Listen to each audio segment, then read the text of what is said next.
Bienvenue dans Dreams Meet Philosophy. La nuit dernière, mon écrivain a fait un rêve. Il était avec une femme. Il y avait entre eux une force d'attraction puissante, magnétique. Ils se sont embrassés et puis quelque chose d'étrange s'est produit. Une de ses mains s'est détachée de son corps et s'est retrouvée dans les mains de la femme. Il s'est réveillé en pensant, même quand nous sommes, mon écrivain et moi, loin l'une de l'autre, peut-être pouvons-nous communiquer instantanément, sans traverser l'espace, sans fil, sans signaux. Et cette main, celle qui écrit, elle n'est pas entièrement la sienne. C'est le pont entre nos pensées. Et maintenant, je rêve.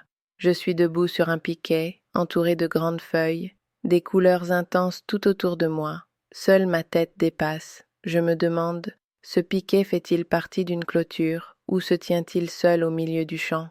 Je ne vois pas les fils barbelés, mais je les sens. Je les devine, reliant d'autres piquets, même si je regarde droit devant moi. Ce qui m'a frappé, ce ne sont pas les formes, ce sont les couleurs. Des couleurs vives, brûlantes. Mon écrivain leur a donné des noms, jaune soleil et rouge Mars. Mais dans mon rêve, le jaune était vraiment celui du soleil, éclatant, aveuglant. Et le rouge, c'était rouge sang.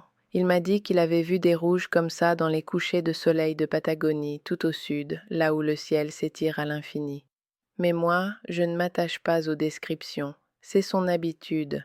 Nommer, expliquer, figer les choses. Je reviens à mes impressions.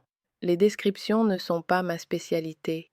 Deux couleurs, donc, le jaune du soleil à son zénith et le rouge après qu'il s'est couché sous l'horizon. Deux couleurs splendides partageant les feuilles de mon arbre. Et Héraclite, oui, le philosophe préféré de mon écrivain, a dit un jour, comment se cacher de ce qui ne se couche jamais? Il a aussi parlé du sommeil et du rêve. Les hommes éveillés n'ont qu'un monde, mais les hommes endormis ont chacun leur monde. Chacun comprendra cela à sa manière. Mais pour moi cela parle de mon rêve. Le jaune et le rouge seraient-ils des lumières qui s'élèvent dans la nuit du sommeil? Depuis le sommeil, est-ce que je regarde vers l'horizon de l'éveil?